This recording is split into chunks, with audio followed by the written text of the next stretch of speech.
Assalamualaikum warahmatullahi wabarakatuh. Halo semuanya. Pada kesempatan kali ini, saya akan menjelaskan sedikit pembahasan materi mengenai resiko kerja dan bagaimana cara pengendalian terhadap resiko kerja yang telah terjadi.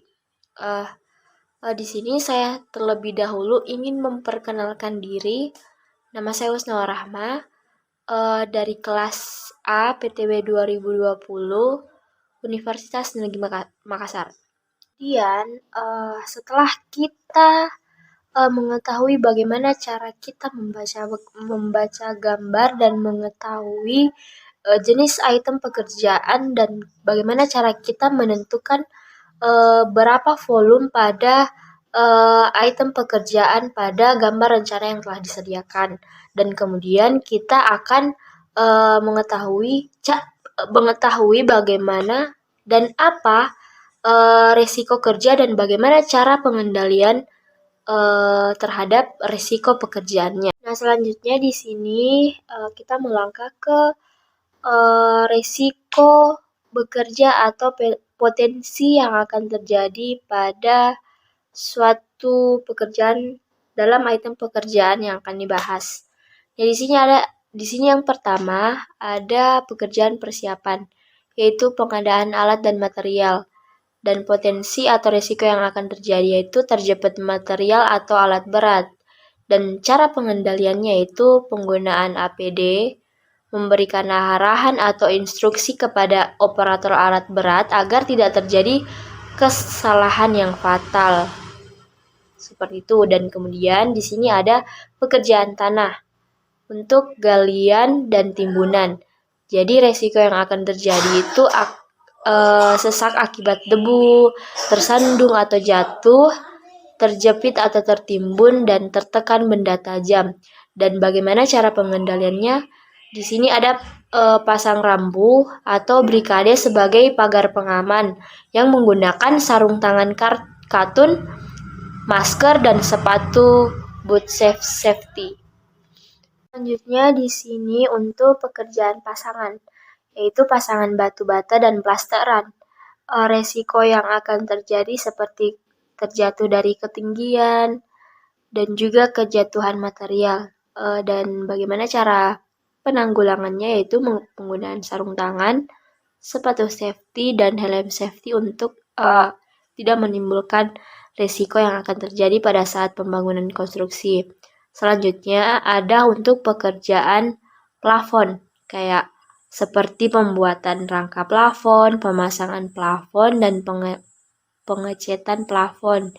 Jadi kayak kita bisa berpikir atau membayangkan bagaimana resiko yang akan terjadi pada pekerjaan ini, seperti cedera benda tajam, terhantam paluh, objek berayun sehingga jatuh, dan kejatuhan material karena tidak berhati-hati, atau struktur pembangunan yang tidak terlalu kuat. Jadi cara penanggulangannya itu memeriksa alat sebelum digunakan dan menggunakan sarung tangan dan helm safety untuk keamanan. Kemudian lanjut ke pekerjaan lantai, yaitu pemasangan keramik. Di sini ada dua resiko yang akan terjadi, yaitu keseleo akibat lantai berlubang, tersandung atau jatuh. Dan bagaimana cara penanggulangannya? Seperti memberikan tanda lantai berlubang dan menggunakan sarung tangan katun dan sepatu safety. Kemudian ada pekerjaan kosen pintu dan jendela, yaitu membuat dan memasang kusen pintu dan jendela. Jadi resiko yang akan terjadi yaitu seperti cedera benda tajam, terjepit saat penyetelan. Dan kembali lagi untuk penanggulangannya, kita harus menggunakan sarung tangan, katun, dan sepatu safety.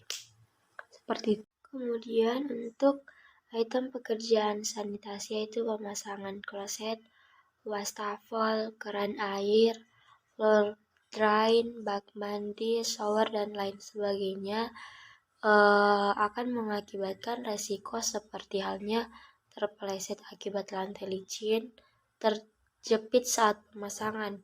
Jadi bagaimana cara penanggulangannya terhadap resiko yang terjadi, yaitu pemberian tanda lantai licin pada keramik atau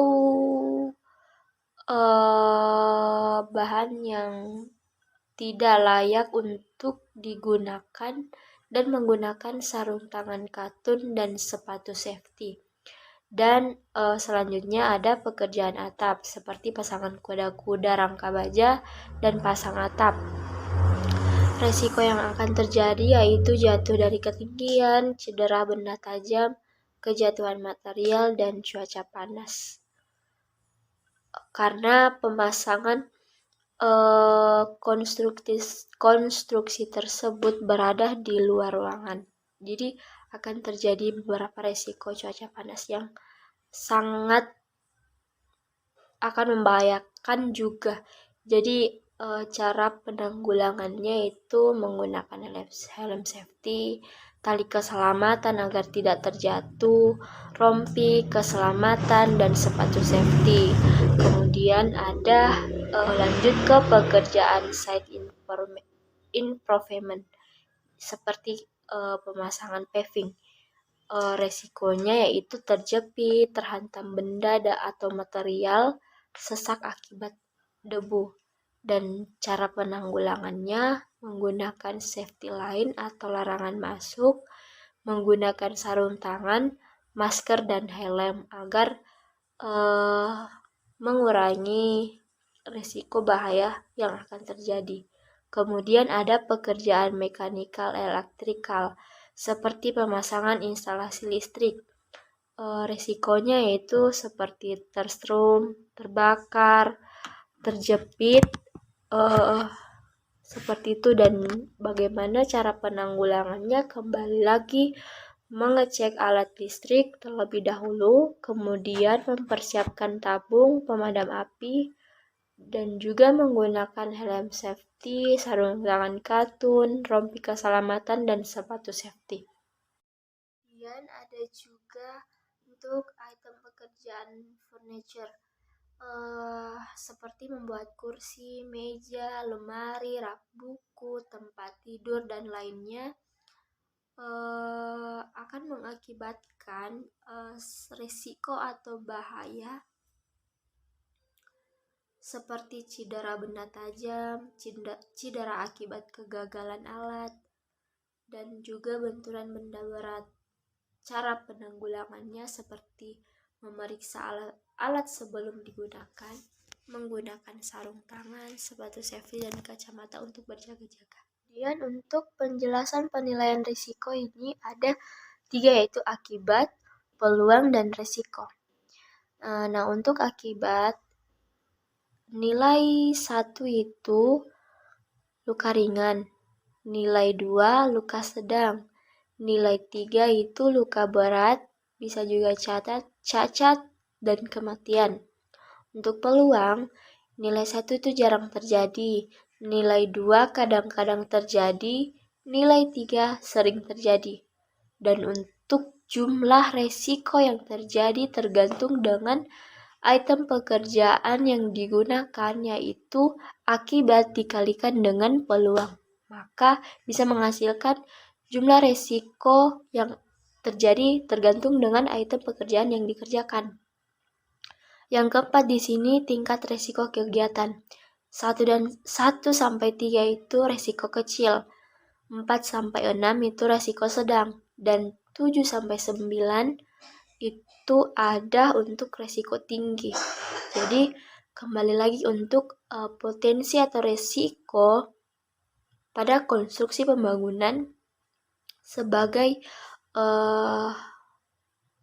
mahasiswa yang tahu bagaimana cara menjaga diri dalam suatu pembangunan, kita harus bagaimana mengaplikasikan penggunaan APBD pada tukang, pekerja, untuk selalu menggunakan APBD pada pekerjaan konstruksi yang akan dilakukan, seperti itu.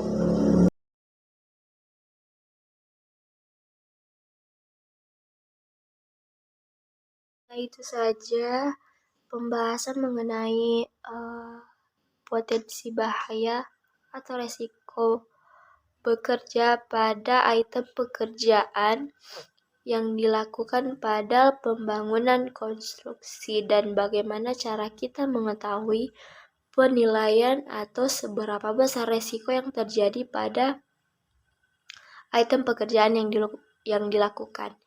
Jadi singkat saja, kurang dan lebihnya mohon dimaafkan. Sekian.